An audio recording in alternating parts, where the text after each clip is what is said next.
Fred Savard avec vous. Alors, Fred Savard avec vous pour... Attendez, je suis mélangé dans mes affaires. Pour un 20e épisode. Ouais, 20e épisode. Post-déménagement, est-ce que je peux vous dire que ça a été quelque chose? Oh là là. Le pire déménagement de ma vie, c'était l'hiver. La compagnie de déménagement avait un camion qui ne pouvait pas accéder à la ruelle parce que la ruelle est ici, le nouvel appartement, la ruelle est verte, ce qui est une maudite bonne chose, mais elle n'est pas déneigée. Donc, déménager l'hiver, il faut faire ça par en avant. En tout cas, puis la configuration de l'appartement est vraiment étrange. Je vous l'ai expliqué un peu lors du dernier épisode. Mon Dieu, je fais de plus en plus d'étranges de vie dans cette balado, ce qui n'était pas le but. Mais c'est ça, c'est un déménagement de transition pour 1 an ou 2, là, on espère, pour éventuellement acheter quelque chose. C'était pas possible présentement. Alors, on a trouvé cet appartement qui est super, mais drôlement fait, vraiment. Et la moitié de notre vie va se passer dans le sous-sol. Et présentement, je suis dans le sous-sol, qui va être une grande salle de travail, salle de jeu. Vraiment cool, là, entouré de livres, avec un petit coin musique parce que le Petit Miville est en train de développer des talents de drummer, de batteur. Je sais pas s'il développe des talents, mais il aime beaucoup ça. Puis avec lui, on joue la guitare, en tout cas, c'est ça. Mais c'est ça, le déménagement a été chaotique. Ça a pris 11 heures. Fait que on a presque fini d'installer. Là. J'ai passé la semaine là-dessus. Je suis brûlé.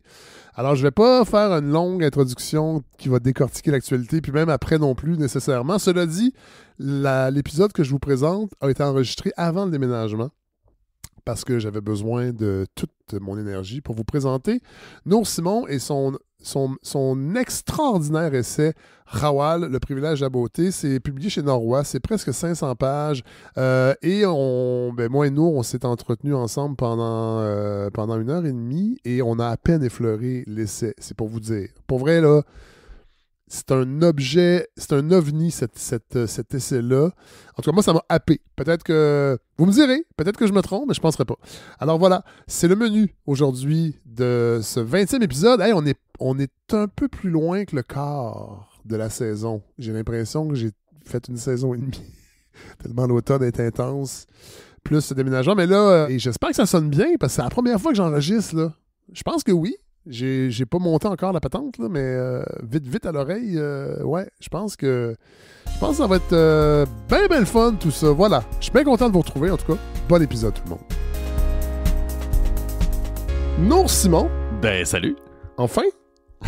Quel bonheur. Non, ça n'a pas pris tant de temps à vous recevoir. Mais, oui, en fait, ça fait longtemps que je sais que je veux que vous veniez à la balado. Je vous ai découvert dans un texte publié dans la Lettre québécoise. Ah oui? Ouais. Dans Liberté, peut-être? Ah, c'est-tu Liberté? Oui, c'est Liberté. Ouais, excusez, parce qu'ici, il y a des gens de LQ, il y a des gens de Liberté qui viennent, donc des fois, je mélange, ouais.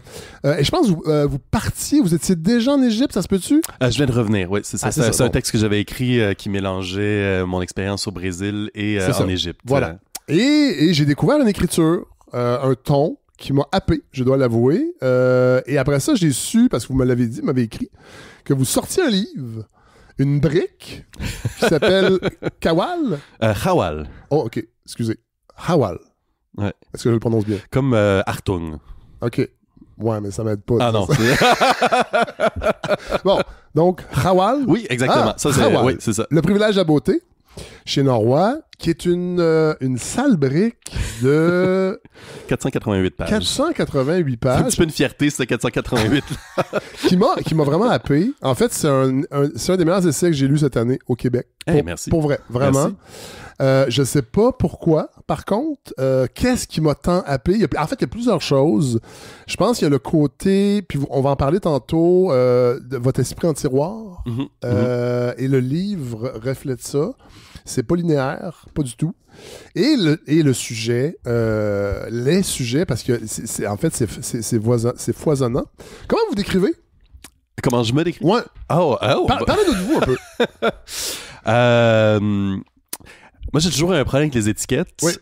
Jusqu'au jour où j'ai découvert qu'en accumuler, ça permettait de mélanger un peu les gens qui essaient de nous réduire à une étiquette. Tout à fait. Fait que ça les fourre. Ah oui!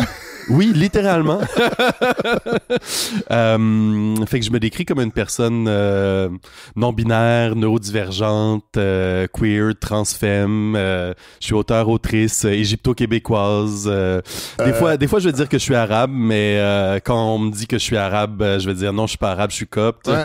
OK. Vous êtes musicien? Oui. Artiste visuel? Voilà. Essayiste? Poète? C'est beaucoup d'étiquettes. C'est quelque chose? Non, mais c'est ça. Mais je pense que c'est la force de Khawal. Mm-hmm. Vous me le dites si ma prononciation prend le champ. C'est qu'on découvre plein de choses. Une réflexion sur plein de sujets. Une non-pudeur aussi, qui je pense a dû heurter des gens. Puis ça, on va y revenir, parce que j'imagine qu'il y a une raison aussi derrière ça, ou il y a une démarche en fait. Oui, absolument. Ouais, voilà. Bon, on va commencer. Je vais sûrement y aller assez. Je vais suivre le livre, là, comment il a été développé. Votre père est égyptien copte. Voilà. Votre mère est catholique francophone. Voilà. Ça veut dire quoi être copte au Québec? Oh, deux questions. Ouais. Copte, c'est la minorité autochtone d'Égypte. Ouais. Donc, c'est pour y aller dans les grandes lignes, c'est les descendants directs de la civilisation pharaonique. Okay. Est-ce que c'est les Coptes qui disent ça? Ou il y a des historiens qui le disent? Ça, c'est très compliqué parce que tout le monde a toujours un agenda quand il parle des Coptes. Oui, j'ai lu un article juste avant-hier qui disait qu'en fait, les Coptes, c'est les descendants, c'est un peuple de l'Afrique noire, en fait. Okay. Puis l'auteur, un historien, avançait vraiment que c'est un héritage de l'Afrique noire. Puis c'est ça, quand c'est des Occidentaux qui en parlent, en fait, ils vont se réclamer, ils vont dire que non, en fait, c'est la source du christianisme, puis de la civilisation occidentale, puis avec le lien avec les parents. Donc, c'est des chrétiens? C'est des chrétiens. Okay. C'est dans les premières communautés chrétiennes. Okay. C'est une histoire qui est très difficile à suivre parce que c'est des bribes. C'est un peuple qui a été sous colonisation depuis les pharaons, puis des couches de colonisation une par-dessus l'autre. Ça fait que tout le monde a réécrit l'histoire des Coptes à leur sauce. Puis le peuple copte lui-même, en tant que peuple qui survit depuis 1700 ans, c'est beaucoup refermé sur la religion, ce qui fait que la plupart des écrits qui viennent de personnes coptes sont très, très limités à la religion, ce qui fait qu'on essaie d'aller grappiller d'autres choses, la musique. C'est très dur de suivre le film, mais pas mal tout le monde s'entend pour dire que c'est les descendants d'une civilisation pharaonique. OK. Et la communauté, donc, au Québec, c'est... Plusieurs Coptes célèbrent Xavier Dolan. Ah oui? Ah bon! Mais il crie pas sur tous les toits, mais... Bon, enfin, des gens connus. C'est ça. Non, mais on parle de combien de personnes au Québec? La présence? C'est une bonne question. Je pourrais pas dire le chiffre exact, mais il y a une grosse communauté à Montréal. Il y a une cathédrale sur la rive sud, une sur la rive nord, une à côté d'ici. Moi, ma famille était pas très loin. Là. OK. Métro Fabre. OK. Bon, on en a parlé tantôt quand vous vous êtes présenté, et vous le dites assez tôt dans votre essai qu'on assume assez mal au Québec la complexité de nos identités et de nos héritages. Oui. Ça, c'est intéressant. J'aimerais aussi qu'on développe un peu cette idée-là, parce que moi, je le sens. Comment c'est difficile, collectivement, d'accepter autre chose que ce grand tronc canadien-français, nation. Bon, qu'est-ce qu'on peut en dire de ça, à votre avis? D'où ça vient? Pourquoi on n'arrive pas à aller au-delà de ça? Ben, j'ai l'impression que c'est un peu le propre aussi des peuples de la survivance, d'avoir besoin d'un récit mythique, de mythologie, de grands personnages. Puis ça, on a été très fort là-dessus au Québec. Félix Leclerc, Maurice Richard... Puis nos géants, ouais, c'est ça. Puis quand avec mes différents héritages, puis avec mes différentes communautés d'appartenance, on a tout ça. Dans la communauté trans, on a Marsha P. Johnson, qui est une géante. Je pense que de mettre la lumière sur les ondes d'ombre de ces personnages-là, c'est un peu prêter flanc à se faire ramasser par celles qui sont un peu contre notre existence, nos existences. Ce qui fait que j'ai l'impression que cette chose-là qui nous pend toujours un peu au bout du nez. C'est puis dans les récits personnels aussi, je pense que dans mon livre, je parle beaucoup par rapport à mes grands-parents qui sont pour moi des figures. Par exemple, ma grand-mère, j'aime à penser que c'est une grande féministe de la première génération qui est venue des régions habiter à Montréal, seule. On parle de quelle région? Elle venait du bas du fleuve. Okay. Mais en fait, elle a déménagé 46 fois. Ouais. Parce qu'elle était elle était fille de chef de gare. Mais en même temps, j'ai des souvenirs excessivement racistes de ma grand-mère. Mais pas un peu, là. Pas on va en débattre, là. Je veux dire, frontaux, là. Il n'y a pas de débat, là. Que non, je répéterai pas publiquement, là, mais puis en parler puis même. Par rapport à votre côté égyptien? Non. Okay. Non, ça, c'était parmi les mystères un peu de la chose. Puis dans les années 80, j'ai l'impression que le racisme envers les communautés arabes était très différent du racisme qu'on vit aujourd'hui. Ouais. Puis ça crée aussi À quel niveau? On n'avait pas encore tout ce racisme très spécifique lié au terrorisme. Puis je pense aussi que les premières communautés qui sont venues au Québec en particulier, c'était des réfugiés chrétiens. Ça, c'est intéressant. Oui, puis on oublie toujours que dans cette espèce de racisme qui existe aujourd'hui, que la plupart des Arabes à Montréal sont chrétiens. Je sais pas si c'est encore le cas. En fait, ça a longtemps été le cas. Ça a longtemps été le cas. Donc, c'était moins dérangeant. Ça prie pas dans les rues, ça, ce monde-là. Hein. C'est ça. Oui, effectivement. Ça va, en fait, non, c'est pas vrai. Ils peuvent le faire, mais c'est pas grave. Parce que c'est pas l'islam. Non, mais puis en plus, c'est des communautés souvent qui sont plus pâles de peau. Ouais. Moi, je suis complètement white passing. Si je dis pas que je suis d'origine arabe, personne le sait. Puis j'aime bien les termes. Oui, il y a beaucoup de mots comme ça qui... c'est une des vertus de votre livre. Il y a beaucoup de nouveaux mots. Et c'est bien. Donc, le white passing, c'est quand on se fait passer pour blanc. Oui. Ouais, okay. Exemple très vécu. Moi, pendant le débat les multiples débats sur les accommodements raisonnables, vu que j'avais pas l'air arabe, le nombre de choses horribles que j'ai entendues. Puis moi, c'est la forme de racisme que j'ai le plus vécu.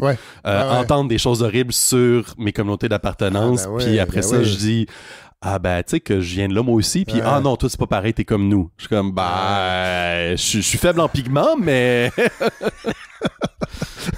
je veux qu'on en parle de ça parce que une autre des beautés, ce privilège de la beauté de votre essai, c'est que on plonge dans le référendum de 95 avec les yeux de quelqu'un qui a les deux cultures. Mm-hmm.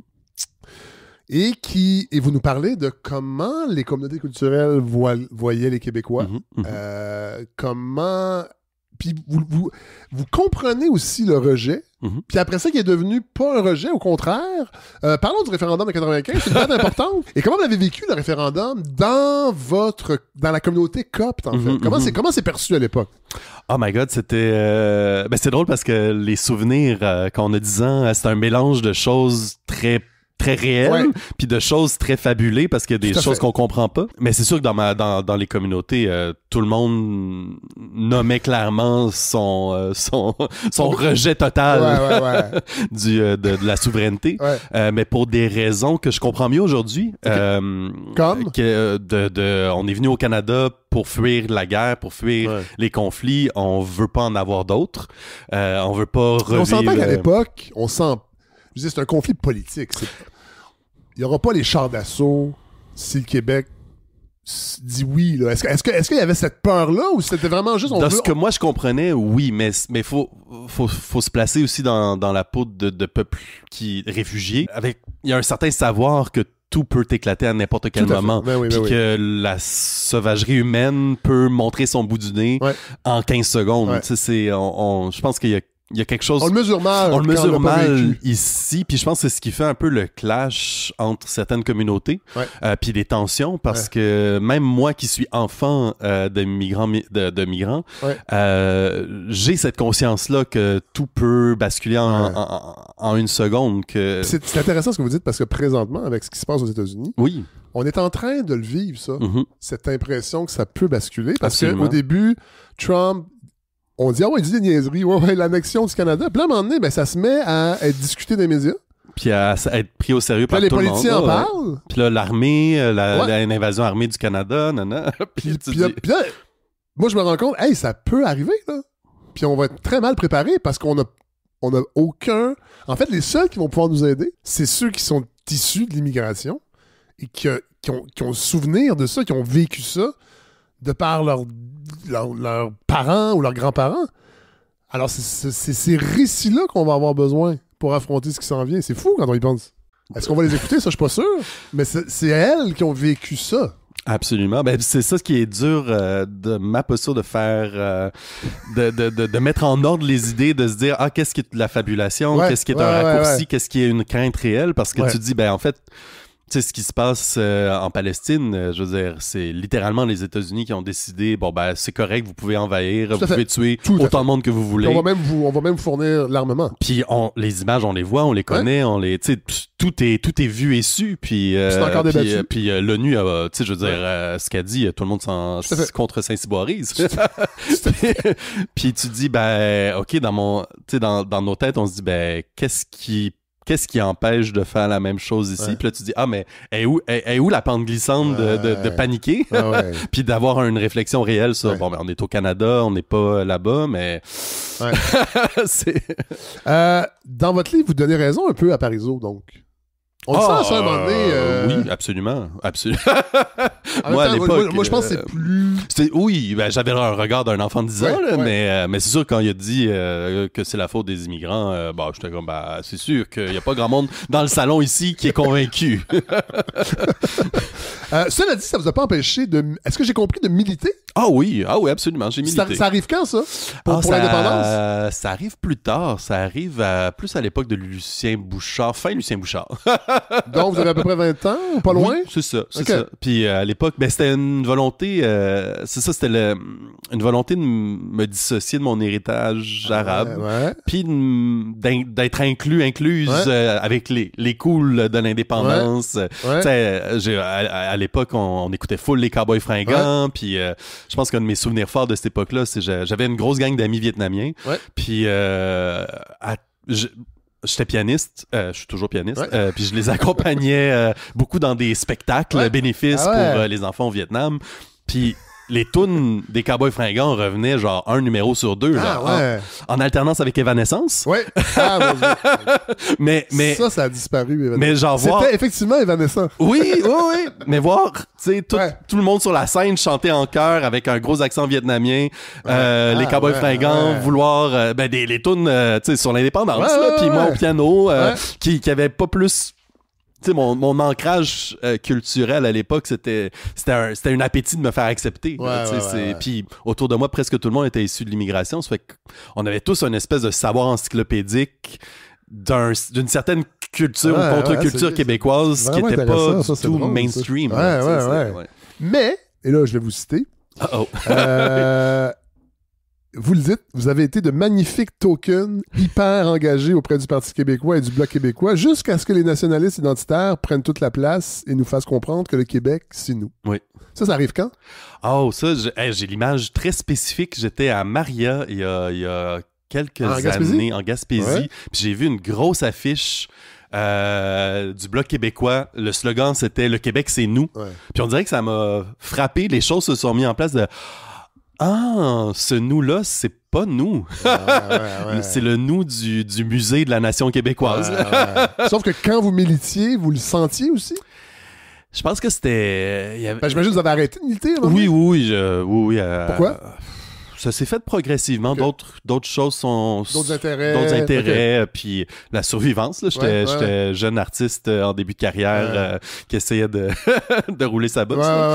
Puis de me faire accepter dans le milieu de la musique contemporaine, ce qui était pas donné. J'avoue. Puis ma transition. Puis Vous avez d'autres chats à fouetter? Oui. Mais ça s'est fait progressivement. Puis je pense aussi que le projet...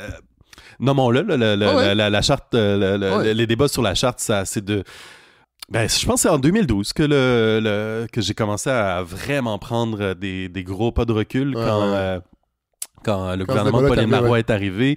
Je pense le tout début, le premier mois, on était quand même excités. Il y avait des belles choses qui se tramaient, la fermeture de la centrale nucléaire. Puis là, vite, on est... Puis même le projet de laïcité. Oui. Aurait pu être autre chose.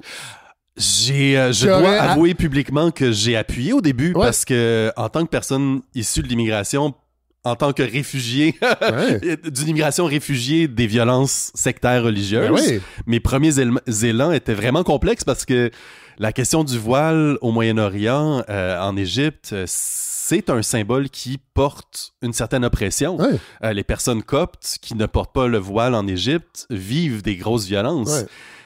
Puis là, après ça, tu rentres dans les débats ici, puis tu arrives avec cette nuance que, en fait, moi, je suis arabe, pas contre l'interdiction du voile. Puis là, tu manges des claques de tout le monde. Non, c'est vrai. Puis là, tu dis, il va falloir que je me trouve une position qui a un peu plus de, de cran. Puis là, tu réalises, mais en fait, ici, je suis vraiment du côté des Arabes puis du genre, ça se fait pas d'enlever du linge à qui que ce soit. Je veux dire, si quelqu'un veut porter un vêtement qui a pas de message haineux, je veux dire... Pourquoi on va l'interdire? Je veux dire, c'est full violent. Moi, j'ai évolué parce qu'on découvrait aussi tout ce débat-là.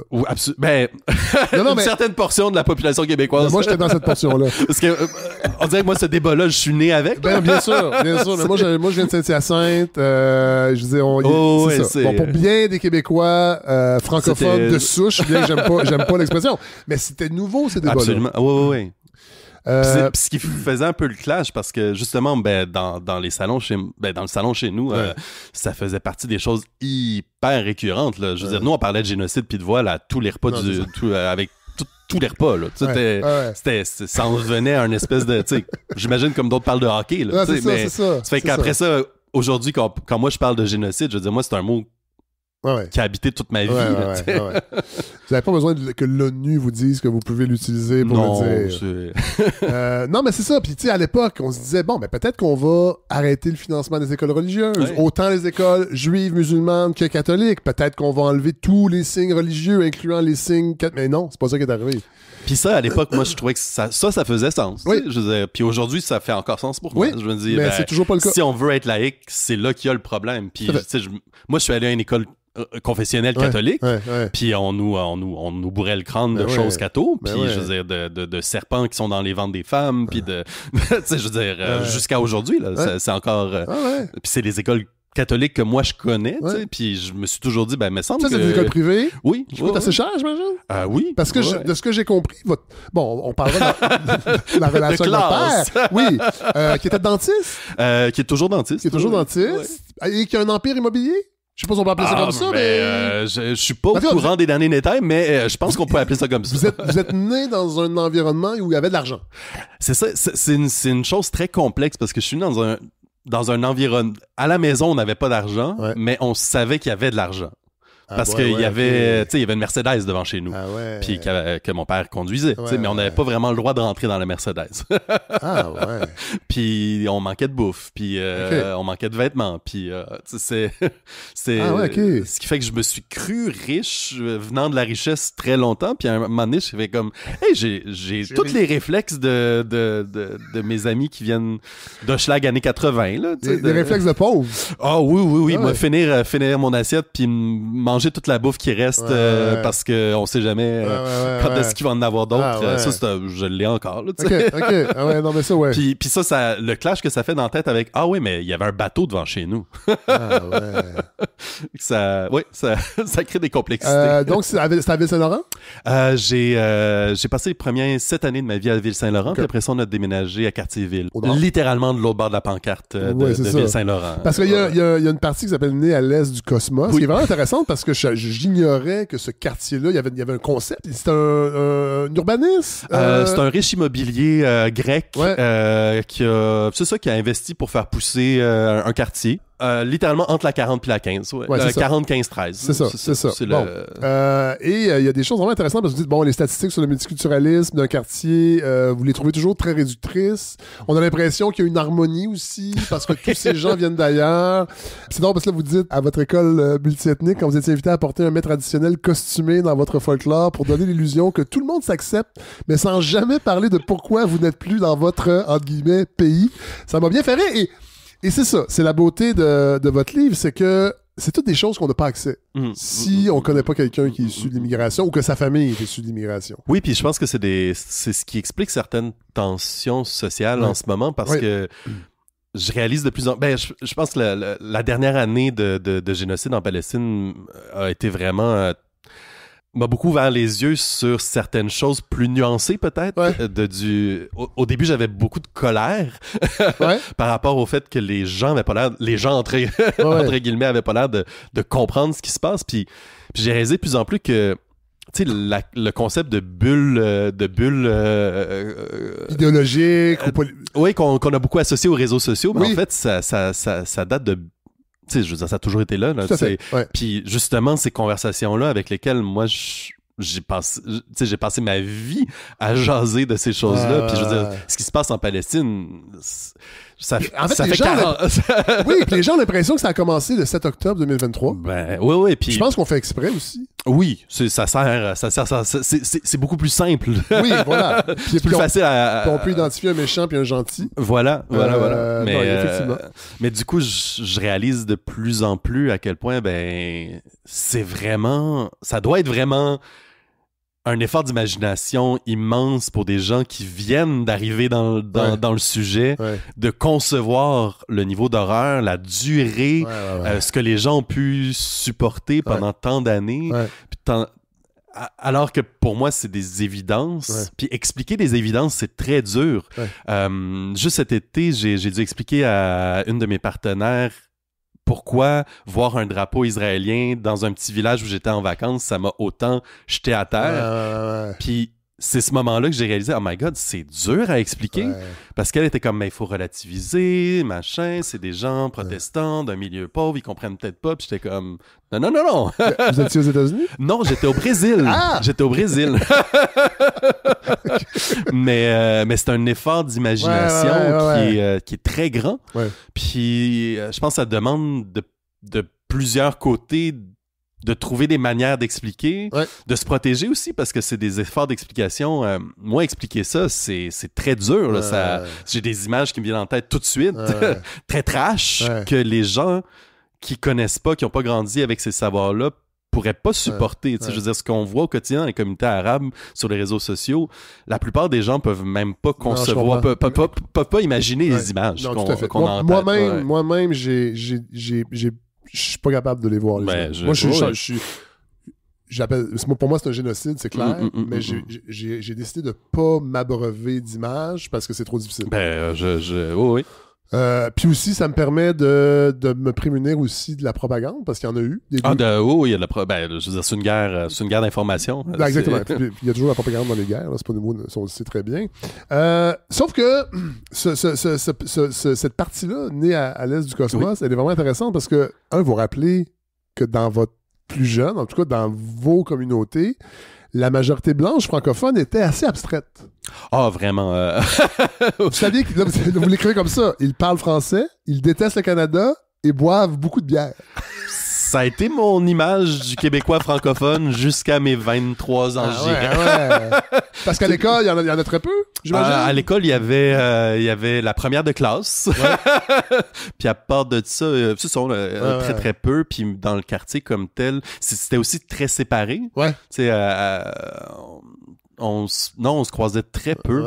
Parce que les lieux étaient pas les mêmes. Ma famille faisait pas confiance aux lieux. Pourtant, votre mère. Oui. C'est ça qui est fou.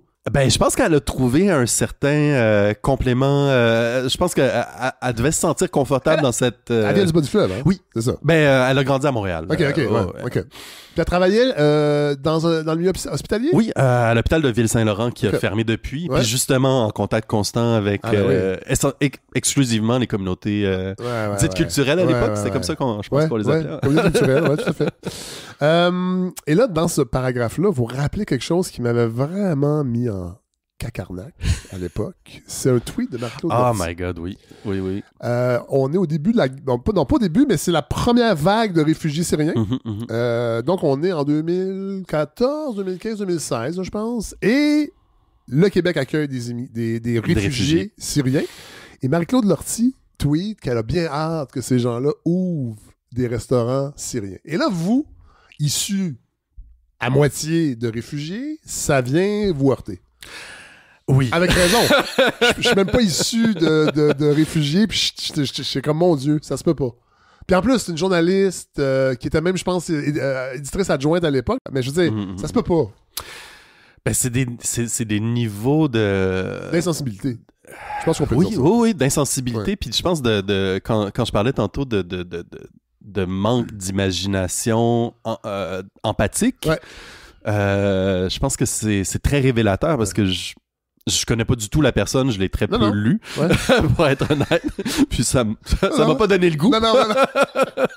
mais je peux malheureusement très bien imaginer à quel point cette personne-là peut pas imaginer ce que ces gens-là ont vécu.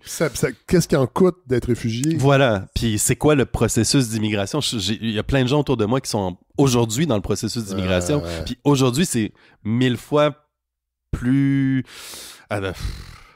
J'allais dire 1000 fois plus facile, je sais pas. Ouais.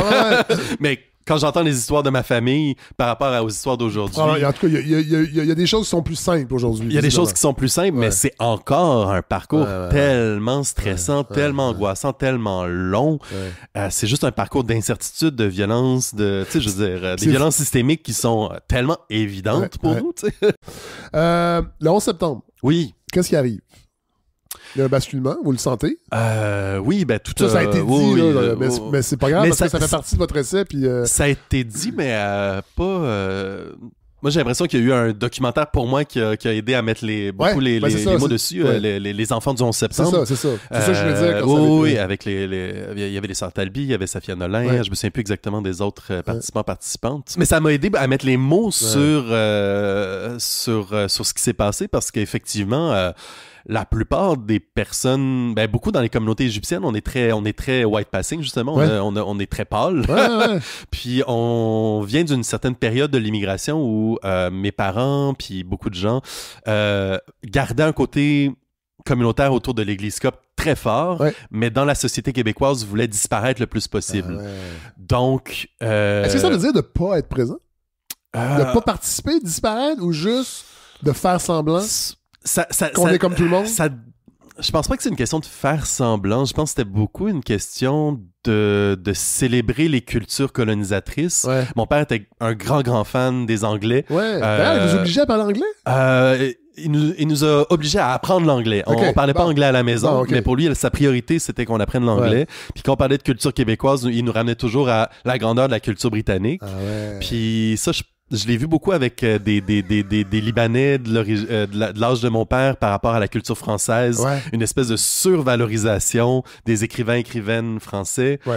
En opposition à la petite culture moyen-orientale ou à la petite culture québécoise. Puis c'est en grandissant que je me suis dit, il me semble qu'il y a des affaires comme qui gagneraient à être recontextualisées. Puis il y a des auteurs français qui sont plus intéressants à lire aujourd'hui. Musset m'a toujours endormi. Puis ça m'a donné la permission à un certain point de prendre mes livres de Musset puis de faire « Hey, j'y lirai jamais, puis c'est correct. » tout à fait. Mais oui, je pense qu'il y avait une espèce de volonté de s'intégrer très forte au Québec ou au Canada, dépendant, ou aux cultures francophones, françaises ou anglaises. Je pense que c'était plus les bulles françaises et anglaises que Canada-Québec parce que c'était peut-être l'appétit pour le côté local de la chose était peut-être moins grand. Mais c'est intéressant ça, la culture britannique. Moi, je me sens chez nous à Londres. À Paris, je me sens touriste.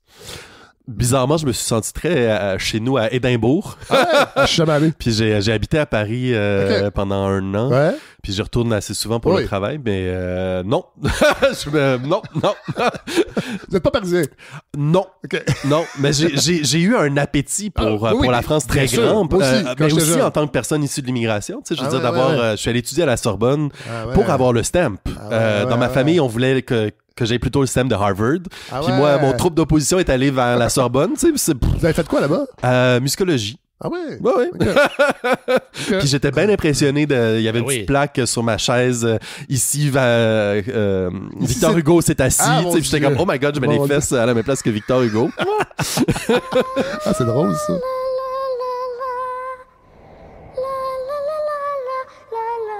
Bon, on va parler de votre père, de la violence de votre père, parce que vous en parlez. Oui. Est-ce que ça apparaît? Là, c'est drôle parce que c'est dans la partie dans mes notes du 11 septembre. Est-ce que c'est de tout temps? Est-ce qu'il y a eu... Comment ça se manifeste? Vous en parlez beaucoup. Oui, c'est malgré moi central dans tout ce que j'ai écrit. Chaque nouveau livre que je commence, je me dis, cette fois-ci, là, je parlerai pas de mes parents. Je peux-tu passer à autre chose? Mais on fait, c'est ça. À un moment donné, il faut suivre comment les choses se construisent. Puis, une grande partie de mon héritage de vie vient du fait que je viens d'un milieu très violent. La violence de mon père s'est manifestée très tôt. Puis c'était lié beaucoup à... ça venait toujours d'une bonne place, entre guillemets, dans le sens où il y avait des bonnes intentions. Tu sais, c'était pas le mythe de l'ivrogne ou c'était plus... Il voulait qu'on... c'est un survivant de génocide. Il voulait un réfugié qui a eu une vie... un overachiever. Absolument. Qui voulait... dentiste. Exactement. Puis dans toutes les communautés migrantes, il y a cette pression pour que les enfants deviennent dentistes, docteurs ou avocats. Peut-être que ça change avec les nouvelles générations, là, parce que là, on est rendu au troisième, quatrième.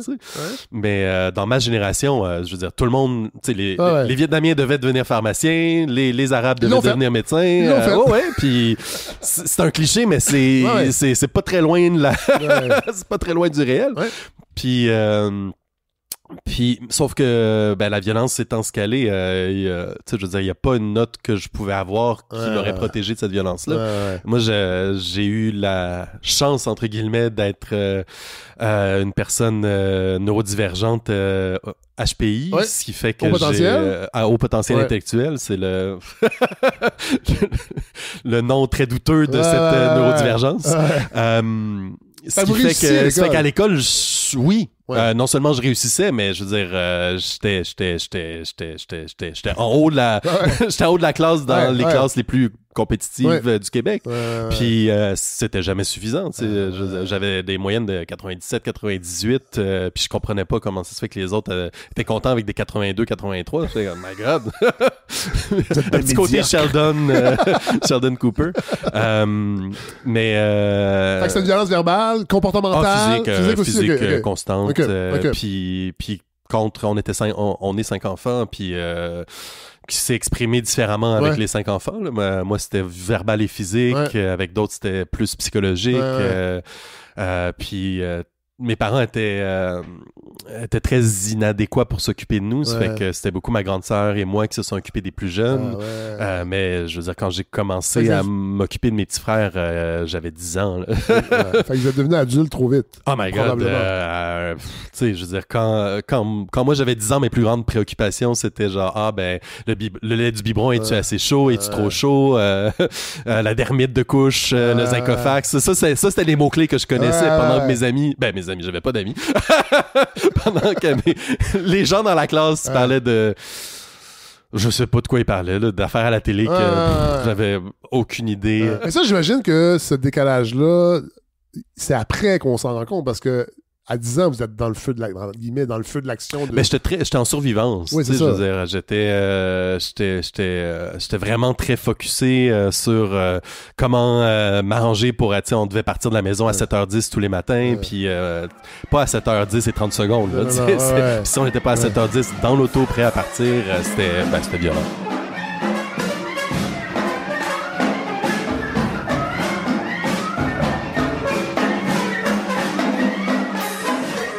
La queeritude. Oui. Ça arrive quand? C'est arrivé... Est-ce que ça arrive un peu à cette époque-là? Parce que je lisais, vous dites dans votre essai qu'en 6e année, vous aviez une obsession de l'opéra Carmen. Oh, c'est vrai que c'est très queer. Non, je dirais pas tant queer que au potentiel, je dirais plus. J'ai clairement fait une fixation sur Carmen. Ça c'est... C'est l'opéra quand même, là? Oui. C'est pas un film de Walt Disney. Non. Donc, il y a quand même une densité pour un enfant en 6e année. Est-ce que vous êtes déjà musicien? Oui, j'ai commencé à faire du piano, j'avais 5 ans. OK. C'était... Bon. Mais vous êtes un gros lecteur? Oui. Je lis sans... c'est comme beaucoup de gens dans des milieux violents. Puis avec la neurodivergence, je me suis complètement plongé. Les livres, c'était ma bouée de sauvetage. J'ai tout lu, surtout la collection Rose. Ouais. Ben moi, je disais les deux. Non, mais oui, ça a l'air peut-être queer aujourd'hui, mais moi, je me rappelle quand j'étais à la bibliothèque, moi, j'étais fasciné par le concept de bibliothèque. Genre, moi, ça a changé ma vie. Ouais, puis je remercie ma mère de m'avoir amené à la bibliothèque. Cela dit, il y avait une certaine violence chez nous aussi, verbale, avec mon père, et psychologique aussi. Moi, c'était la musique aussi, l'échappatoire, mais un petit peu plus. Mais la lecture. Et je disais, et la verte et la rose. La verte, je suis arrivé plus tard, mais... Je pigeais, là. C'est pas tout qui m'intéressait dans la rose, mais je lisais des affaires. Mais il y avait un gage de... C'est sûr qu'il y a quelque chose qui va m'intéresser. Quand je voyais les tranches vertes et roses, là, tout ça, quand j'ai lu ça, ça m'a rappelé... puis je me disais, on n'a pas tout à fait le même âge. Je me disais, OK, ça a continué. Mais la Comtesse de Ségur, le Davy Crockett, Fantomètre, ça a toujours été ma préf. Ça, je disais aussi, le Club des 5. Le Club des 5. Le Club des 7 aussi. À un moment donné, il était 7. C'est vrai, c'est vrai. Batch, en tout cas. Ça arrive. Est-ce que vous sentez... Mais des choses très claires, très vite. Je me souviens d'avoir toujours été inconfortable dans les milieux masculins. Ouais. C'est des gros clichés de l'époque, là, mais je veux dire, moi, j'avais aucun intérêt pour le sport. J'avais beaucoup d'intérêt pour la cuisine. Non, mais c'est des gros clichés, mais c'est ça qui s'est passé quand même.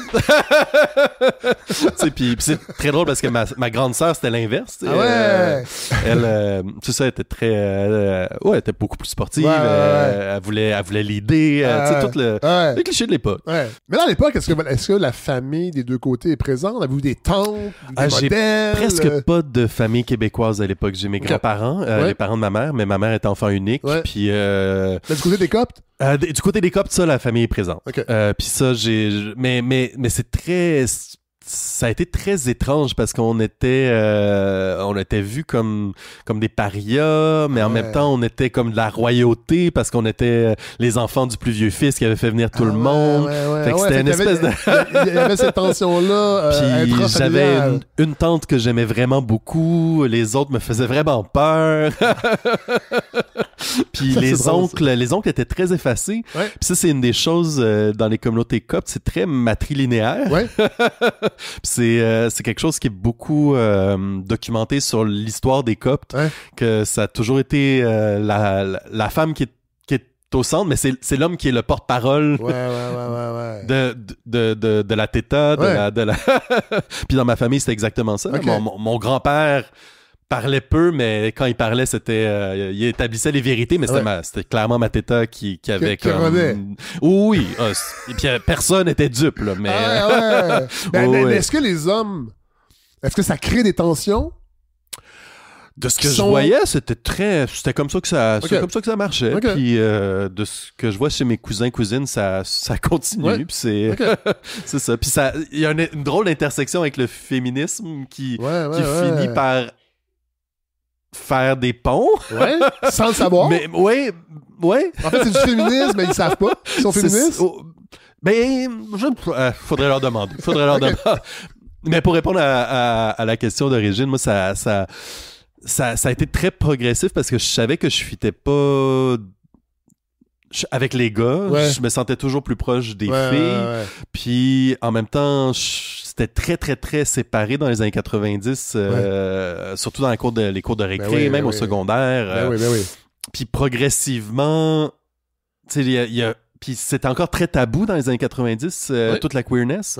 Dans toute mon école secondaire, il y avait une personne qui était fortement affiché comme queer, qui est aujourd'hui une vedette du milieu queer, là, Thomas Leblanc.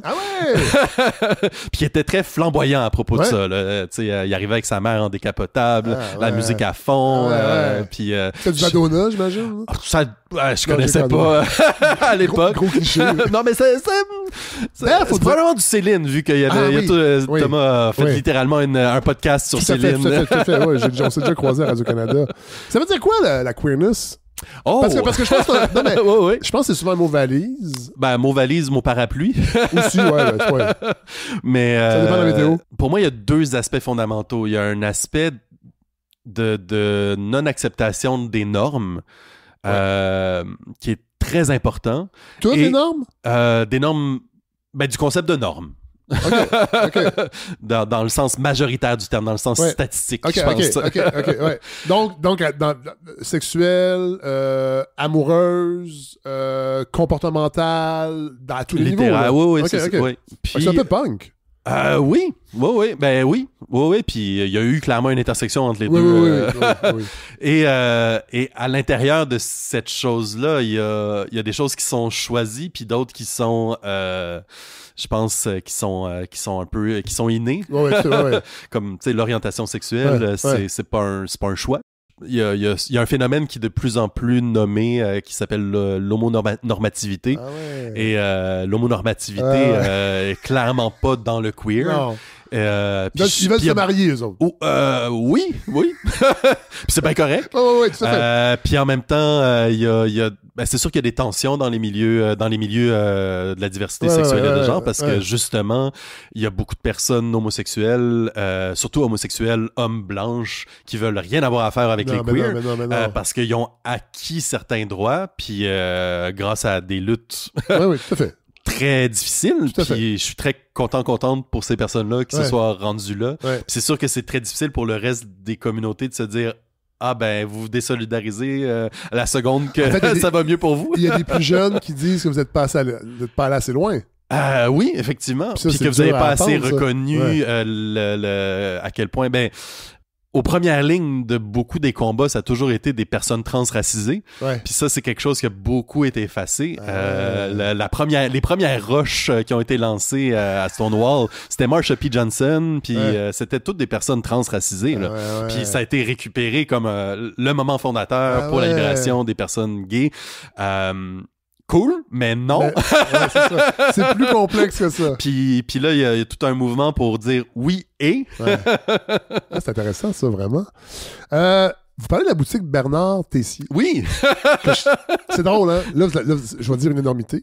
Allons-y. Mais sur le coup, j'ai lu Bernard Trottier. Oh, c'est drôle, qui est un magasin de sport. Dans le magasin de sport, ça, je suis pas encore rendu. Non. Mais c'est... Pourquoi ça a été important?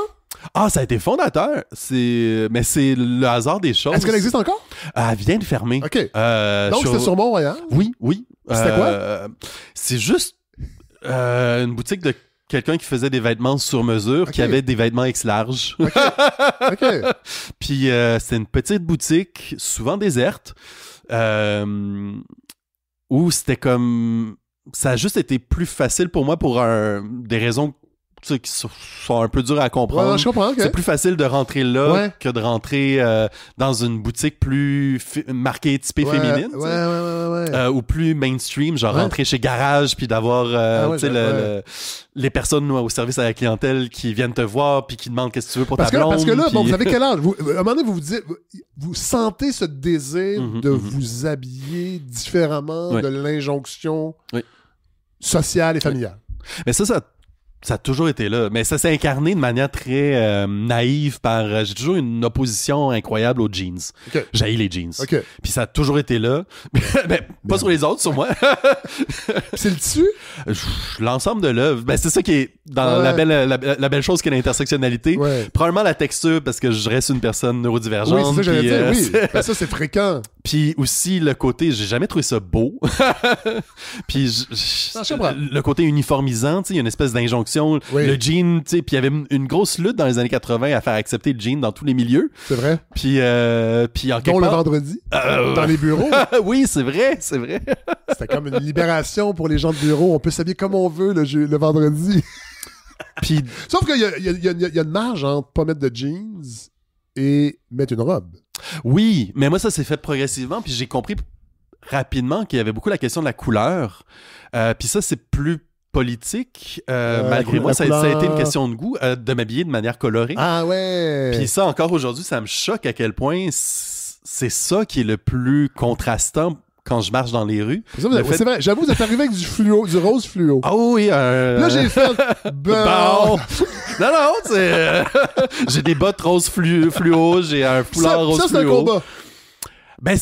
je l'ai pas vu comme un combat jusqu'à ce que je comprenne que c'en était un. Ouais. Parce que ça m'a toujours différencié. Quand j'étais au cégep, je portais des vêtements qui étaient considérés très laids par la majorité des gens. Mes amis les plus proches confirment que c'était très laid. J'imagine que c'est un cégep privé. Oui. Donc, plutôt conformiste. Absolument, ouais, absolument. Puis moi, je me tenais du côté des wild du cégep, c'est-à-dire les gens du club plein air, puis du journal, puis... Génie en herbe, j'imagine. J'ai peut-être fini non. Puis des marxistes-léninistes avec leur casquette du Che. Mais tout le monde était en noir, puis en gris, puis en beige, puis moi j'arrivais en couleur, puis progressivement j'ai compris qu'il y avait un aspect décolonial là-dedans, un aspect, tu sais, un truc de classe, là, parce que ça a été beaucoup documenté depuis que plus on veut se faire accepter par les hautes sphères de la société en Occident, plus il faut être en noir puis en beige ou en blanc. Laissez le fluo à la maison. Puis les couleurs, c'est plus le propre des communautés soit racisées, soit marginalisées. Donc, les communautés queer, les communautés issues de l'immigration africaine ou antillaise. Puis ça, mes premiers élans vestimentaires, c'était surtout d'essayer de trouver une manière de m'habiller qui me ressemblait, qui honorait mes goûts, mais aussi d'où je viens. Puis progressivement, je me suis dit, il me semble que ça serait le fun de porter d'autres choses que des boxers. Je trouvais ça laid. Fait que, comme beaucoup de personnes trans, ça a commencé par les sous-vêtements. Puis là, aller magasiner des sous-vêtements en dentelle. Puis c'est quelque chose qu'on s'en parle dans les communautés trans. Les premières étapes, on est dans les gros clichés. Mes premières bobettes qui n'étaient pas des boxers, c'était des bobettes en dentelle rouge. Que j'ai acheté à l'aubainerie en faisant semblant de magasiner de la vaisselle, mais que genre 1, 2, 3, go, ok, j'ai pris une bobette. Puis progressivement, c'est ça, là, j'allais... je me souviens, les premières fois que je les ai portés, c'était pour donner une conférence à l'Université de Montréal. Puis là, je les ai portés en dessous de mes vêtements de monsieur, puis de ma chemise à carreaux. Puis j'étais comme, oh my God, je suis so wild. Puis là, progressivement... En même temps, ça dénote aussi comment... C'est difficile de sortir de la norme. Oui, puis en plus, à ce moment-là, j'étais exclusivement dans le milieu musical. Puis le milieu musical, je suis un des plus conservateurs des milieux artistiques que je connaisse. Même en musique contemporaine. Surtout en musique contemporaine. Surtout en musique contemporaine. Dans l'essai, puis c'est aussi une immersion... C'est drôle parce que je lisais en parallèle aussi dans un texte de Spirale sur Claude Vivier. Oui. Puis je me rappelle plus du nom de la personne. On en a parlé avec Catherine Chagnon, qui allait voir, je pense, une rétrospective de Claude Vivier, puis rappelait comment c'est un milieu stiff, alors que c'est de la musique d'avant-garde. Absolument. C'est étonnant, ça. Ah, c'est un milieu plein de contradictions. Oui. Puis je confirme. C'était un milieu très masculin, mais très d'hommes gays qui sortaient pas du placard parce qu'il fallait pas, parce que c'était le public était très conservateur. Puis il y a toujours eu cette espèce de tension malsaine où les gens de la musique contemporaine voulaient se faire accepter par les gens de la grande musique, de la musique classique. Puis il y a un modèle qui s'est développé au fil du 20e siècle de crisser une toune de 10 minutes au début d'un concert de musique classique. Qui faisait juste pas du bien à personne, parce que les 15 personnes qui étaient là pour cette toune-là se sentaient vraiment pas dans le bon concert. Le reste du public était là pour Mahler, puis avait le goût d'entendre Mahler, puis je veux dire, pas la toune de Claude Vivier, puis là, puis je veux dire, nommons-les, on avait 2 critiques d'une incompétence incroyable. Nommons-les? Oui, Claude Gingras puis Christophus, je veux dire, ils ont créé, Attendez, donc c'est des mauvais critiques de la musique contemporaine? Oui, absolument. Okay. Pas la musique classique?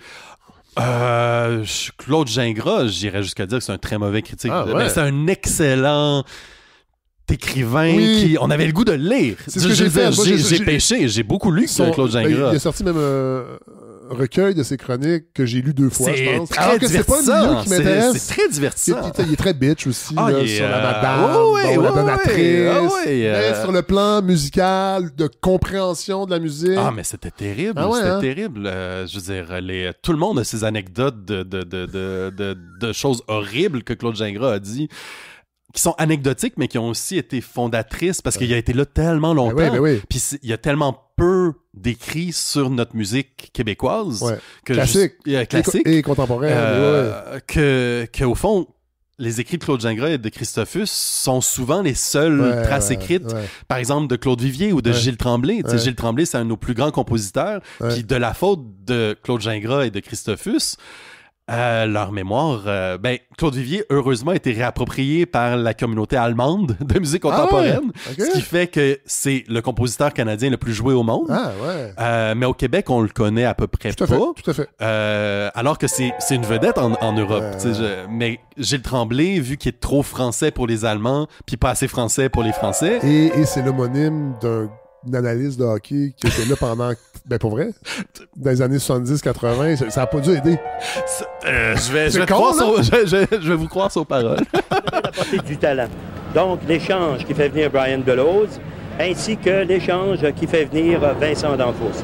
Équipe améliorée, au moins une amélioration de 25%. Mais déjà, Claude Gingras croyait pas au jazz. Ah ouais, mais bon Dieu. Non, mais c'est ça. Donc, tout ce qui avait rapport au jazz... Mais ça, c'est quelque chose. Ah non, mais c'est pas petit. Pour un critique de musique. Je trouve ça parlant. Ah ben... J'irai pas là. Non, moi, je vais aller là. Bon, allez-y. Je vais aller là. Ça, j'aime ça. Quand les invités vont à la même place que moi, mais je suis pas besoin de le dire. Non, mais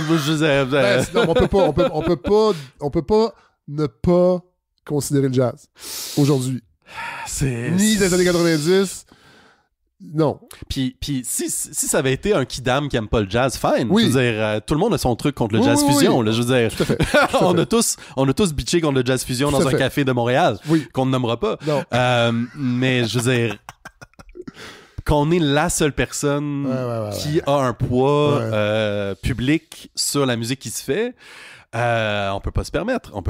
Parce qu'il y a aussi dans tout le système des subventions, nos dossiers sont appuyés par ces deux critiques-là, tu sais. Fait que quand les seules personnes qui écrivent à propos de nous, c'est Christophus ou Claude Gingras, on n'a pas de carrière.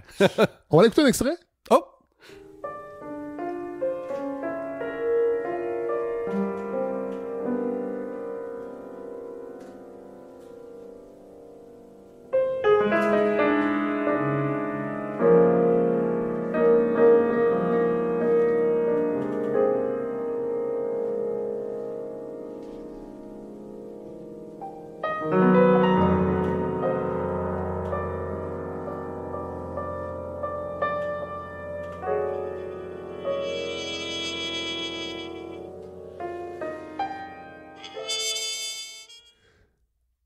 Qu'est-ce qu'on vient d'entendre?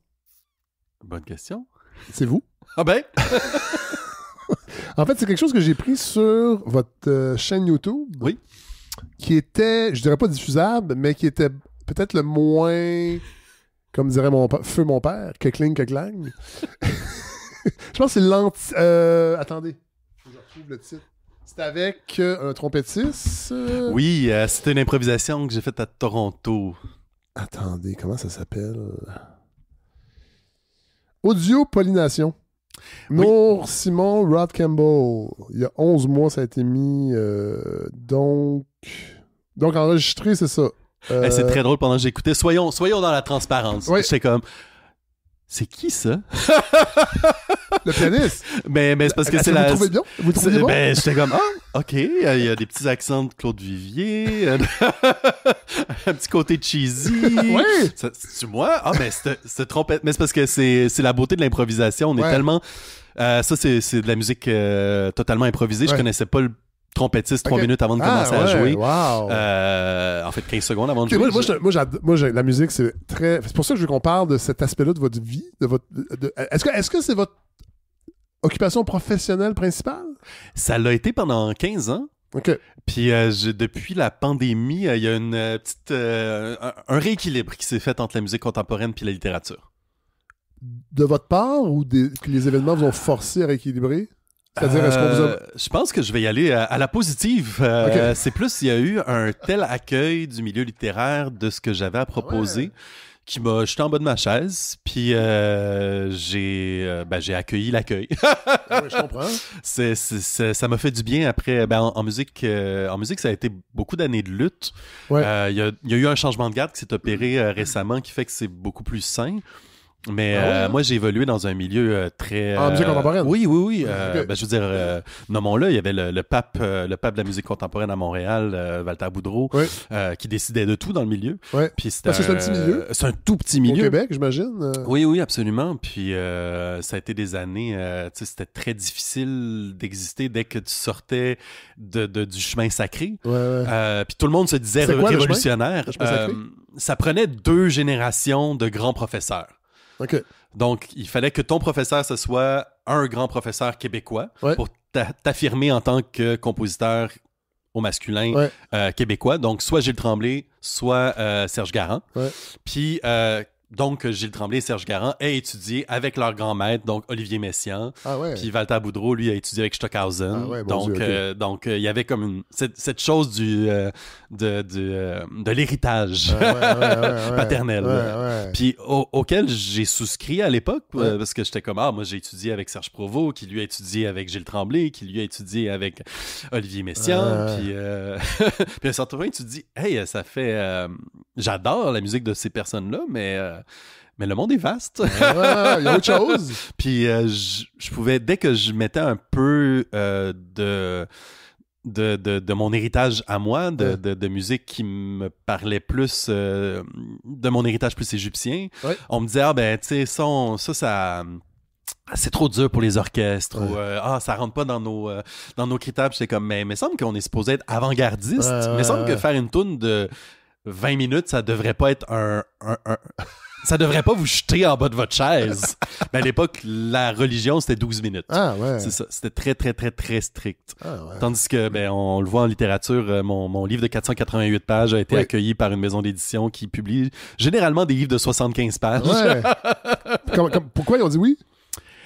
Je salue mon éditrice Charlotte Francoeur qui fait juste vraiment confiance à ce qui est derrière ma parole puis derrière mes élans puis qui me valide dans mes élans. J'ai été habitué dans ma carrière de musique de me faire toujours dire mais fais-en moins.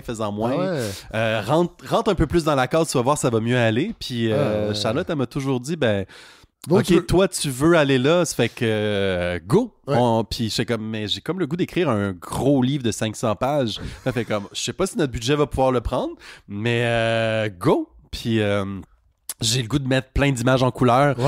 OK, on va voir ça. Ces images-là... c'est mes partitures musicales. Oui, c'est ça. Parce que vous transposez en son des couleurs? J'irais jusqu'à dire pire que ça. Moi, je vois le monde en musique. Tout ce que je vois, on appelle ça la synesthésie. C'est un phénomène documenté et mal compris, y compris par moi. C'est fréquent chez les personnes neurodivergentes d'associer 2 sens ensemble. Et moi, j'ai eu cette chance-là que ça soit le visuel et l'auditif. Donc, moi, tout ce que je vois, c'est des sonorités, c'est des rythmes, c'est des musiques... Quand vous me voyez comme un son, là. Oui.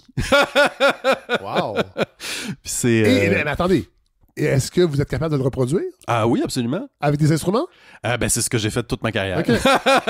C'est ça qui se passe. Wow. Mais ce que j'adore le plus faire, c'est en fait, moi, quand je vois des paysages, par exemple... Si vous me voyez comme un son, est-ce que c'est genre...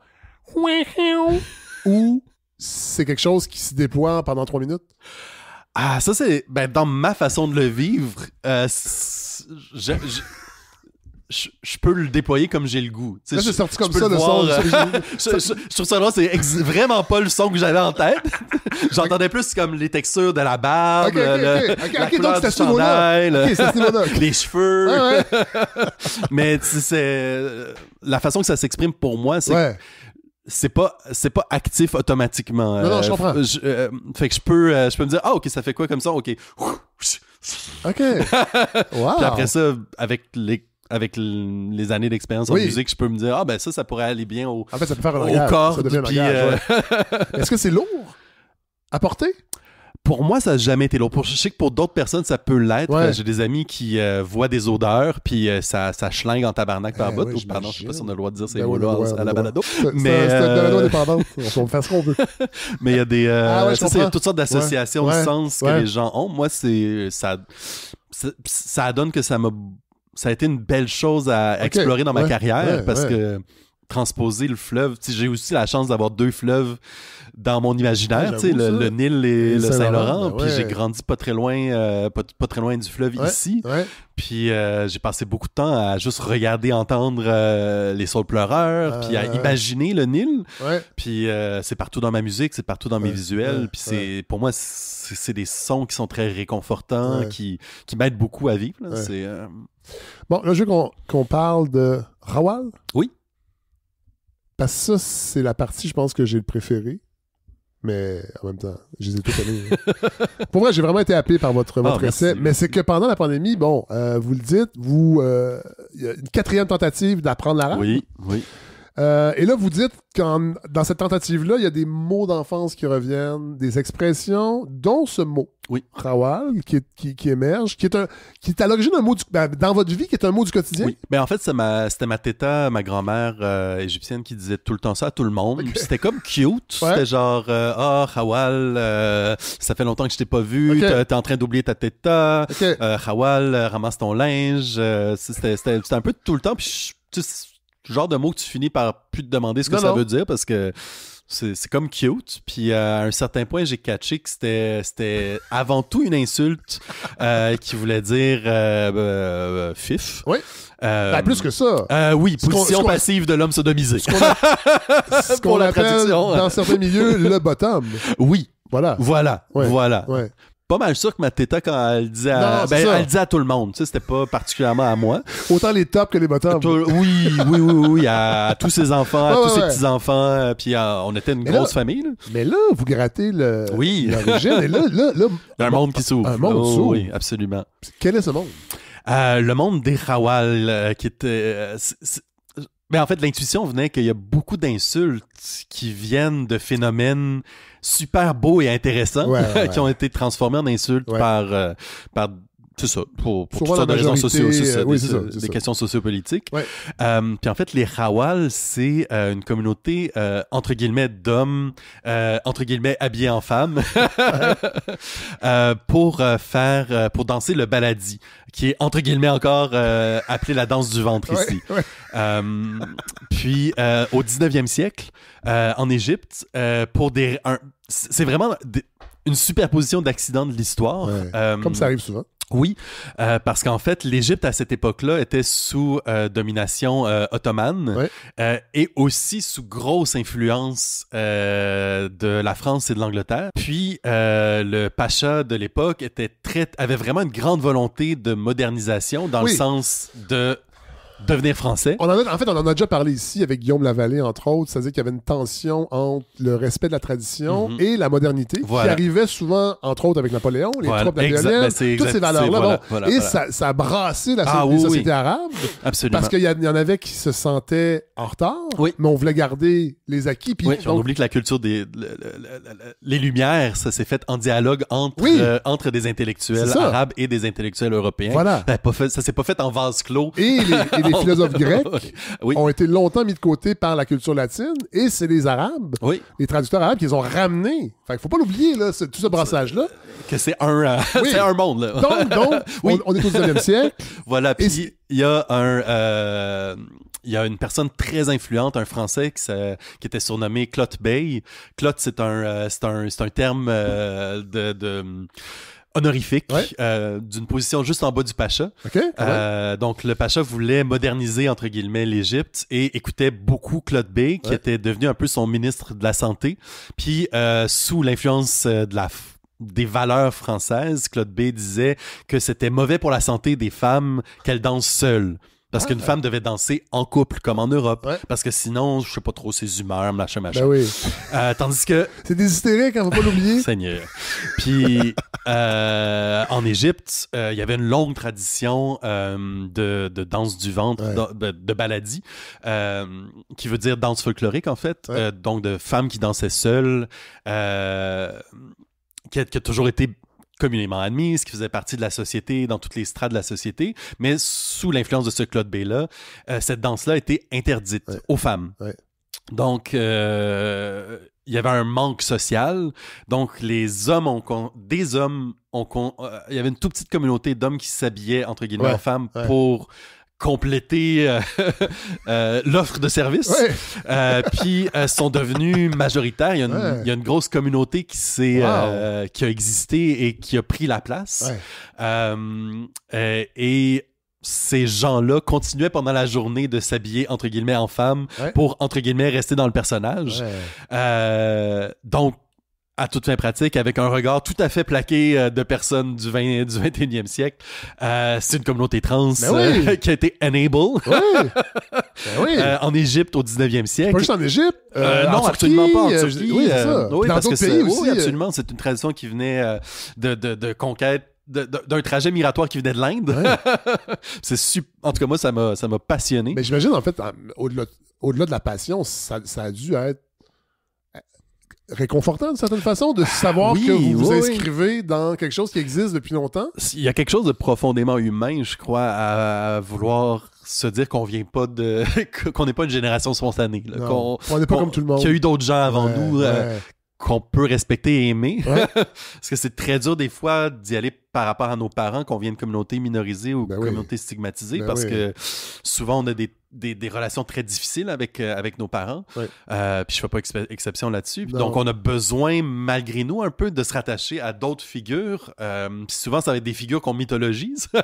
Puis on complète aussi certains récits. Et puis il y a quelque chose je pense de très beau à compléter ces récits-là. Ça a été fait beaucoup, par exemple, dans les communautés noires par rapport aux héritages dans les transports par bateau d'esclaves. Il y a beaucoup de gens qui se sont penchés à réécrire l'histoire de ces personnes-là, à les fictionnaliser, puis de s'inventer un passé à défaut d'en avoir des traces super concrètes, à partir de bribes. Il y a quelque chose de réconfortant, mais aussi de validant, de se dire qu'on n'est pas des monstres, parce que c'est pas une maladie mentale. C'est pas une maladie mentale. Parce que c'est le discours présentement là, qui revient avec ce qui se passe aux États-Unis. Absolument. Ça s'en vient ici. C'est excessivement violent. Puis justement, j'ai finalisé le livre pendant cette grosse remontée de la transphobie, parce que c'était donc bien pratique pour pas parler du manque d'aération dans les écoles. On a toujours été très pratique pour les pouvoirs en place. Vous êtes un bon bouc émissaire. On est d'excellents boucs émissaires parce qu'on est des petites communautés, on est flamboyantes, on est cute. C'est vrai. Tout à fait. Donc, là, dans vos recherches, vous le rappelez que ces communautés-là, cette culture-là a été invisibilisée par les pouvoirs coloniaux. Absolument. Puis c'est partout dans le monde.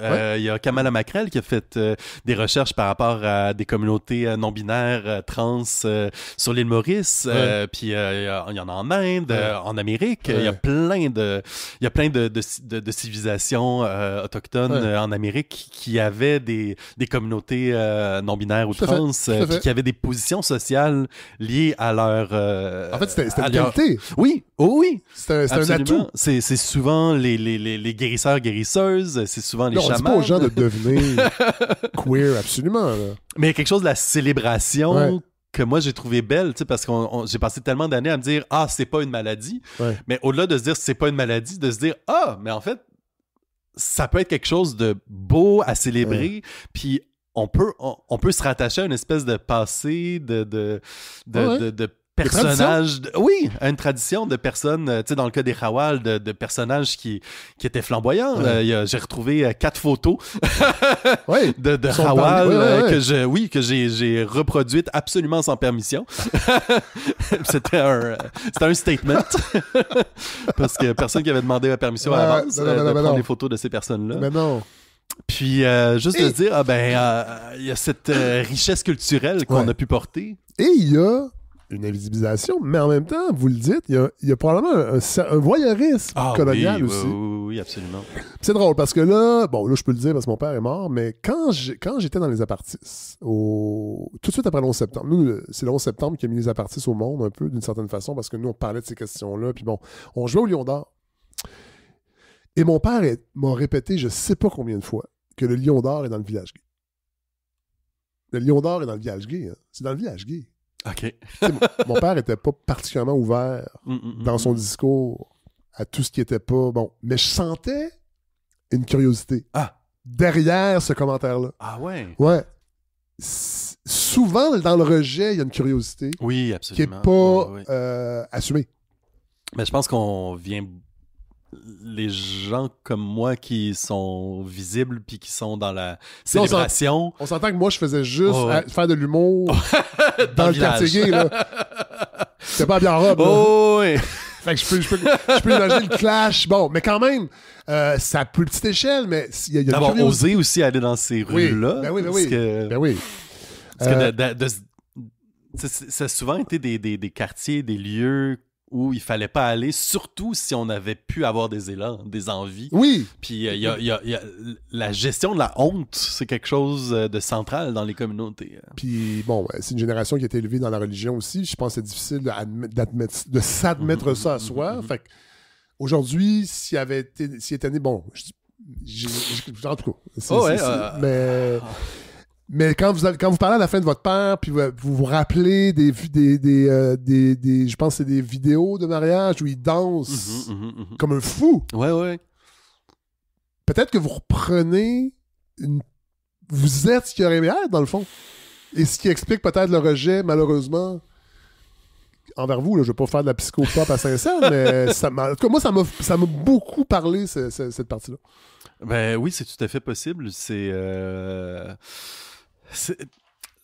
Je pense que j'ai essayé longtemps de comprendre, puis une des choses que j'ai essayé de déposer dans mon livre, c'est cette idée qu'il y a des choses qui sont trop complexes pour qu'on puisse les comprendre, puis que c'est correct, puis on peut plonger autant qu'on veut pour essayer de comprendre, et parfois on peut aussi se dire c'est trop complexe, c'est ça. Puis je vais prendre un pas de côté, puis moi, c'est ce que j'ai fini par choisir de faire. Clairement, il y a beaucoup de choses que je fais ou que je fais pas aujourd'hui qui sont liées à cet héritage-là et au fait que, oui, probablement que mon père, il aurait beaucoup plus dansé s'il avait pu. Puis en fait, aujourd'hui, il fait de la Zumba 3 fois par semaine. Ça aussi, c'est complexe. L'attrait pour le Zumba. Ça lui appartient. Puis moi, ça m'a pris longtemps à accepter que c'était pas une mauvaise personne, que c'est beaucoup plus complexe que ça, qu'en fait, les mauvaises personnes, entre guillemets, ça existe peut-être pas. Non, mais en fait, sont construites, puis que c'est pas nécessairement, ça va pas me guérir de comprendre tout ce qu'il a vécu, de comprendre tout son héritage. Ce qui peut me guérir, par contre, c'est de me construire des images positives par rapport à lui, par rapport à mes héritages, de me dire, tu sais, peut-être qu'il y a une fictionnalisation de mon père dans laquelle il n'aurait pas vécu ces choses difficiles-là, de cette manière-là, ou qu'il l'aurait vécu peut-être qu'il y aurait quelqu'un qui serait venu pour l'aider comme moi, des gens sont venus pour m'aider. Des Charlotte, mon éditrice, qui est venue m'aider au fil de mon parcours. Si mon père avait eu accès à des gens comme ça, plutôt que les gens qu'il a rencontrés lui sur son parcours, il y a peut-être une version de lui qui peut exister dans mon imaginaire, peut-être dans mes prochaines fictions, où on pourrait avoir une relation. Puis ça, il y a quelque chose de la beauté de la fiction ou de l'autofiction ou de l'autothéorie, de pouvoir s'inventer ces choses-là. On l'a effleuré. Je veux quand même qu'on en parle, le haut potentiel de HPI. Oui. Ben, c'est parce que je pense que, je le sentais quand vous en parliez, vous n'osez pas dire ça parce que c'est vrai que c'est un terme qui est chargé. Ah oui. Vous le découvrez quand exactement? Puis ça se manifeste comment? Ben, c'est un peu comme la queer. C'est drôle, les choses sont toutes en parallèle. Là. Il manquait de mots, il manquait de représentation. Quand j'étais jeune, clairement, j'étais dans une case à part. Là, c'est pas tous les kids de 8 ans qui finissent Les Misérables, les 3 tomes j'avoue. en 2 semaines. J'avoue. Je veux dire, Au-delà d'avoir du temps, oui. Non, mais ouais, nommons-le. faut avoir l'intérêt. Ouais. Faut, tu sais, je veux dire, oui, tout à fait. Okay. Puis le privilège, je veux dire, beaucoup de choses. Ouais. Puis, tu sais, il y a eu des hints au fil de mon parcours. Ouais. Tu sais, il y a eu des chasseurs de tête, Ouais. c'est comme ça qu'on appelle? Ouais. Quand je sors sur Les chasseurs de talent. Chasseurs de talent, Ouais. c'est ça. Ouais. De Upper Canada College qui sont venus à mon école, qui était déjà l'école qui était considérée avec les plus grosses têtes du Québec. Puis, fait que là, tu dis, ah ouais, c'est vrai que c'est bizarre, on m'a toujours dit que j'étais un peu cave. Puis, mais là, il y a des gens qui sont prêts à me faire venir comme à l'autre bout du monde, puis qui pensent que je pourrais devenir le prochain premier ministre du Canada. Puis vous allez pas y aller? Non, ma mère s'y est fermement opposée pour des raisons... Visez-les. C'est ça. Mais... Puis là, je suis arrivé en musique, puis en fait, j'ai fait un triple deck. J'ai fait le deck intégré. Okay. Mais il y a cette complexité-là aussi qu'avec le HPI, on est surreprésenté chez les décrocheurs. Parce que, en fait, la grande majorité d'entre nous, ça s'appelle un haut potentiel pour une raison. C'est que si ce potentiel-là est pas canalisé, nourri, enrichi, ben ça nous amène à pas être capable de suivre en classe, puis à se dire que rien vaut la peine, puis de pas être capable. Je pense que le principal, c'est de pas être capable de suivre en classe. Puis moi, j'ai jamais été capable de suivre en classe. Puis c'est une des raisons pourquoi j'avais l'air toujours un peu cave, parce que je veux dire, les profs allaient tellement pas vite que, je veux dire, c'était de la torture. Je veux dire, je le sentais physiquement. Toutes mes études jusqu'à la fin de ma deuxième maîtrise, aller en classe, c'était physiquement difficile. M'asseoir dans le cours d'analyse, que moi, j'ouvrais la partition, j'aurais pu pondre un essai de 50 pages dessus juste après l'avoir ouvert. Puis là, le prof passait une session à m'expliquer comment ça marchait. Je veux dire, c'était terrible. Mais... Moi, c'est les dictées au secondaire. Ah oui, les dictées. puis me retourner, puis regarder la personne sans lui dire « Tu veux qu'elle répète encore? » C'était Chris. Ouais, mais ce qui est... Je dis pas, là, mais ce qui est tragique, c'est que ça mène d'un côté à une stigmatisation. Les rares représentations qui existent de nous dans la culture populaire, c'est justement The Big Bang Theory. Ouais, c'est vrai. Je suis en train de le regarder. Je me dis, oh my God, c'est comme ça que les gens me voyaient. Mais c'est aussi une souffrance intérieure. C'est une souffrance intérieure incroyable parce qu'on est, on comprend pas on est en décalage avec le reste du monde parce que socialement, on comprend pas les gens, leurs intérêts. On comprend pas pourquoi. On comprend rien. Tandis que, moi, en secondaire 5, je veux dire, j'étais au final des expo-sciences, je faisais des analyses statistiques poussées des effets de la musique sur le cerveau. Je travaillais avec Isabelle Peretz de l'Université de Montréal, qui était comme, comment ça que tu comprends les analyses statistiques poussées que mes élèves en maîtrise catchent pas? Mais moi, j'ai jamais compris comme... Tu sais, dans les... Pourquoi les gens aiment Beyoncé? Ah, tu vois ça, dans mes intérêts spécifiques, ça fait partie des choses... Genre, j'écoute beaucoup de podcasts pour essayer de comprendre pourquoi les gens... C'est drôle que tu parles de Beyoncé, parce que j'ai beaucoup écouté de podcasts pour essayer de comprendre le phénomène Beyoncé, parce que ça m'intéresse beaucoup de comprendre la culture pop, mais je la comprends pas. Non, je la comprends... Tu n'avais pas de plaisir à écouter du Beyoncé? Un plaisir... De curiosité intellectuelle. OK, c'est ça. De curiosité intellectuelle. Mais que moi, j'écoute du Brian Ferneho, qui est une star de la musique contemporaine, en cuisinant puis en faisant ma vaisselle. Mais pour te donner juste une idée, tu sais, on appelle le courant qui a fondé la nouvelle complexité. OK, mon Dieu. C'est qu'il se passe tellement d'affaires en même temps que pour mon cerveau, c'est comme tellement relaxant. Je comprends. Mais tout ça pour dire que à l'époque, il nous manquait tellement de représentation puis d'outils. Puis même pour les profs. Absolument. Pour les directions d'école. Parce qu'on on a toujours l'air arrogante, suffisante, Joe connaissant. Mais en fait, c'est qu'on a de l'appétit, puis on sait pas comment gérer, puis personne nous donne d'outils. Non. Puis moi, j'ai eu la chance dans mon parcours complexe que vu le syndrome d'imposteur de l'immigration, j'ai été mis dans une école privée, puis qui avait des programmes enrichis, puis j'étais dans les enrichis des enrichis. Ça fait que, surtout en maths, tu sais, je veux dire, moi, j'étais toute seule dans mon coin avec des problèmes comme que... Tu sais, ma prof, elle me nourrissait d'affaires que probablement qu'elle comprenait, mais peut-être pas. Mais au moins, t'étais tranquille. Mais au moins, oui. Puis justement, en secondaire 5, il y a eu une prof qui m'a pris sous son aile. Madame Mathieu, saluons-la. Puis je pense que c'est ce genre de personnes-là qui m'ont permis justement de pas décrocher, parce que elle me prenait à part sur l'heure du midi, elle me balançait des livres de statistiques avancées, puis j'avais un intérêt spécifique, ça fait que moi je baignais là-dedans, puis je tripais. Puis donc le message, c'est soyez au potentiel dans un autre pays.